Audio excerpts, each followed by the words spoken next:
बता रही हूँ जो अभी हमने पढ़ा था, लॉर्ड वेल्लेस्ली ने सहायक संधि चलाई और डलहौजी ने लेप्स की नीति चलाई। सहायक संधि क्या थी और लेप्स की नीति क्या थी?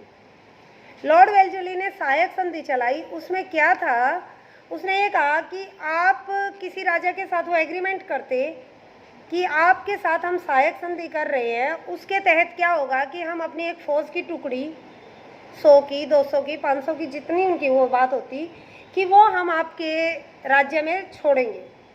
आप उस टुकड़ी का सारा खाना पीना, वर्दी, खर्चा जो भी है आप करोगे। फिर उसके बाद आपको अपनी सेना रखने की ज़रूरत नहीं है। अगर कोई राज्य आप पर आक्रमण करता है तो हम बाकी और सेना लेकर आपके पास आ जाएंगे और हम आपकी मदद करेंगे।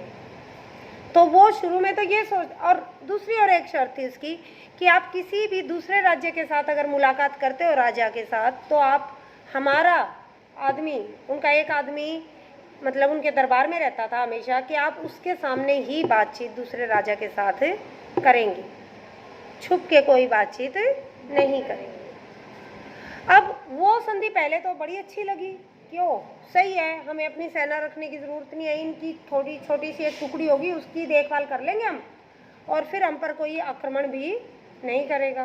पर वो धीरे धीरे इतने बाउंड कर दिए, वो तो एक हिसाब से फिर उनके गुलाम ही हो गए, जो कहते वो करते, उनकी बात को मना नहीं कर सकते थे, किसी राज्य के साथ, दूसरे राज्य के साथ वो संबंध नहीं बना सकते थे। तो फिर धीरे धीरे वो लोग उनसे चिढ़ने लग गए। अब जो राज्य में टुकड़ी रखी जाती वो भी राजा की बात नहीं मानती थी, वो किसकी मानने की बात, किसकी बात मानेगी, किसकी टुकड़ी थी वो? जो सेना की टुकड़ी राज्य में रखी जाती वो किसकी टुकड़ी थी? राजा की थी। किसकी थी वो टुकड़ी?